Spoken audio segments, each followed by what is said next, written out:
Aujourd'hui, on a entendu le mot liberté des milliers de fois. Mais la France n'est plus un pays de liberté? Oui, effectivement. Nous sommes dans un pays où Macron a tendance à décider pour tout le monde. Il ne demande plus la liberté. Il ne laisse plus la liberté à tout le monde de s'exprimer. Aujourd'hui, nous sommes là pour nos enfants. Nous sommes là pour nous. Macron ne peut pas décider à la place des parents. Ça, ce n'est pas possible. Macron joue sur la peur des Français. Macron joue sur la peur des Français pour leur pousser à se vacciner. Ce n'est pas ça le but. Aujourd'hui, on est là pour la liberté de nos enfants. On est là pour notre liberté. Et nous allons vaincre. S'il le faut, tous les week-ends, nous allons marcher. Le peuple français est debout. Et tant que le peuple français est debout, M. Macron ne pourra plus rien. À bas la dictature. M. Macron est un dictateur. Et nous ne voulons pas de dictateur en France.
Alors en fait, je me bats surtout pour la liberté. Je suis à Grenoble, je me bats pour les enfants, pour qu'on protège les enfants, nos aînés. C'est très important en ce moment ce qui se passe. Il ne faut plus qu'ils mettent le masque, il faut qu'ils soient libres. Et j'ai 2 enfants au collège, il va se passer des choses terribles au collège, ils sont en train de mettre des vaccinodromes à côté. Voilà. Et j'aimerais que les parents se lèvent, que les enseignants se bougent. Je suis enseignante en maternelle, j'ai jamais mis le masque et j'aimerais que tout le monde fasse pareil. Si on dit tous non, je pense qu'on peut être plus fort que tous ceux qui nous gouvernent. Voilà.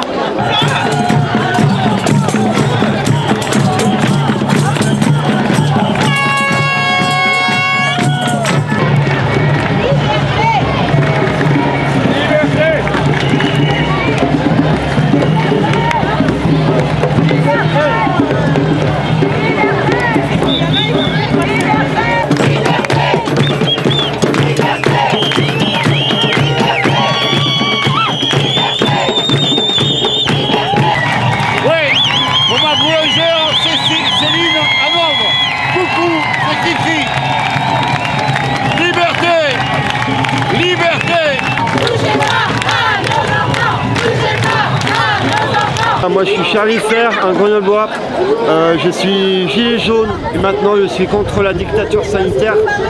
Moi je suis révolté par ce qui se passe, j'ai vu les horreurs de cette crise, cette mascarade et j'appelle à la solidarité et à l'amour de tous, qu'on soit solidaires face à la dictature sanitaire.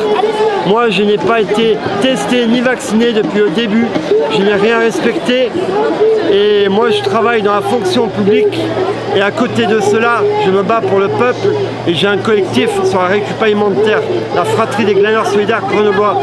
Et encore une chose, je tiens à remercier Martine Vonner, Chloé Framery, François-Marie Perrier et tous les autres, toutes les figures qui se battent contre ce qui se passe. Voilà, je suis très fier de ce qui se passe, que le peuple se réveille.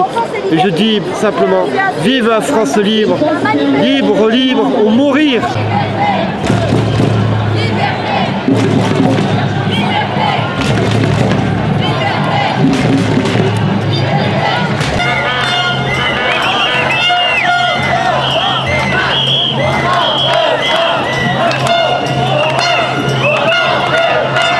Je suis contre la pression à l'hôpital. S'il faut, je me ferai virer de l'hôpital, mais je ne ferai jamais ce vaccin. Il ne faut pas céder au chantage. Je ne resterai pas soignante. S'il faut que je parte de l'hôpital, je démissionnerai.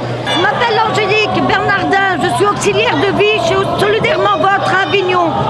Le 15 juillet au matin à 8h30, voilà le SMS que je recevais. Bonjour mesdames, messieurs. Suite à l'annonce du président Macron, il est désormais obligatoire de vous faire vacciner. Rapidement, il faudra nous dire qui est vacciné ou pas et nous en apporter la preuve. Pour celles et ceux qui ne le sont pas, vous avez jusqu'au 15 septembre pour avoir votre certificat de vaccination qui stipulera que vous avez eu les 2 doses. Sans ce certificat de vaccination, vous ne pourrez plus exercer votre travail, qui veut dire qu'au 15 septembre, je ne serai pas vacciné, je suis licencié. Merci Macron. Beaucoup de monde aujourd'hui à Avignon pour manifester. Pourquoi vous manifestez, vous, personnellement? Je manifeste en premier lieu contre la vaccination. Je manifeste pour la liberté de tous. Chacun a le droit de choisir de se faire vacciner ou pas. Demander un pass sanitaire à l'entrée de chaque établissement et notamment le plus important à l'entrée des hôpitaux, des maisons médicales, je trouve ça intolérable. On n'a plus de liberté. Aujourd'hui, la liberté, c'est avoir un pass.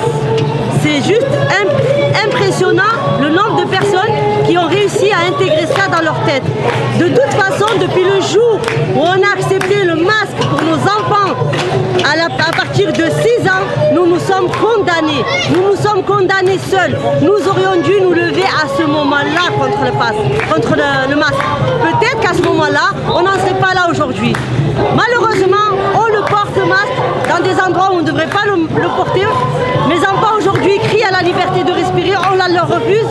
Ce que j'aimerais aussi dire, c'est qu'il faut vraiment sauver la vie de nos enfants. Face à cet État qui est en train de les asphyxier, il faut vraiment se lever. En sachant qu'en Israël, ils ont commencé la vaccination à partir de 5 ans. Ne vous étonnez pas, ça arrive en France. D'ailleurs, ils l'ont annoncé à partir entre 6 mois et 11 ans. Moderna, qui a été condamné, qui n'a jamais eu de vaccination, qui a été validée, tous les tests se sont effondrés, veulent vacciner nos enfants avec leur vaccin. Non, c'est intolérable. Va falloir qu'on fasse qu'on s'unisse. La France est fracturée entre les anti-vax et les vax. Ils sont en train de monter les uns contre les autres. Il ne faut pas rentrer dans leur jeu. Depuis des années, nous sommes devenus complètement soumis à leur dictature, car nous sommes en dictature. On a beau chercher de dire oui, la dictature en Corée du Nord. Non, nous sommes dans une dictature. Quand on n'a plus le droit de choisir qu'est-ce qu'on veut pour notre corps, pour notre liberté de penser, notre liberté de conscience, c'est que c'est une dictature. Le poids des mots de Macron, de Véran, de Castex est très important.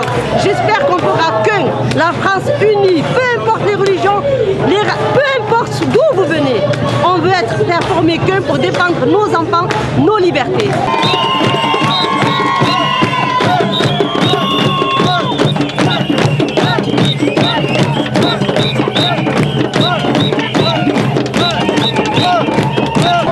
Bonjour à tous. Moi je viens de Grenoble, où on a un collectif et on ne passage ici, et c'est magnifique, je suis d'Arles, je dis Avignon, cité des papes, pas cité des tartuffes. Les artistes doivent être avec nous. Alors j'incite les gens à rejoindre des collectifs de défense des droits. Il y en a qui existent depuis des mois et des mois. Dans toutes les villes, il y a des grands réseaux, des petits réseaux. Rejoignez des collectifs, ne restez pas isolés.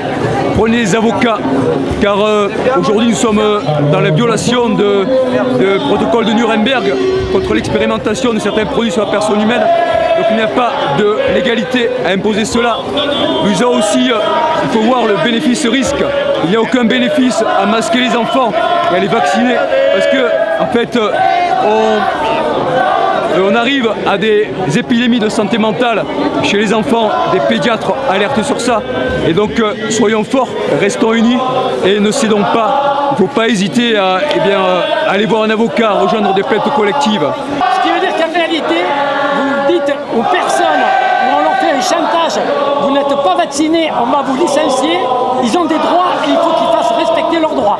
Exactement, il y a de nombreux avocats, par exemple à Grenoble, nous avons un avocat qui s'appelle Jean-Pierre Joseph, un grand défenseur des faucheurs d'OGM, de l'éducation libre, et en fait, on a fait une plainte contre X, mais en fait c'est contre les ministres, etc., pour mise en danger de la santé d'autrui, mise en danger de la vie d'autrui, mais également pour ceux qui voudraient pousser à la démission. On n'a pas le droit de pousser à ça parce que c'est via le protocole de Nuremberg qui dit que nul n'a le droit d'injecter des produits ou de donner des produits expérimentaux sans le libre consentement éclairé. Et donc dans la déclaration de Nuremberg, il est marqué que les pressions physiques, les pressions économiques, l'intimidation ne sont pas autorisées pour faire qu'une personne accepte un produit qui est encore en cours d'expérimentation ou quel que soit le médicament. Donc il n'y a pas de cadre légal au pass sanitaire, il n'y a pas de cadre légal à l'imposition vaccinale. C'est du bluff comme tout ce qu'on fait depuis le début. La preuve c'est qu'en France, comme dans beaucoup de pays, dès qu'ils ont fait la déclaration par exemple du 12 juillet, ils avaient reculé sur beaucoup de mesures. Mais les gens comme des taureaux avaient foncé dans la cape.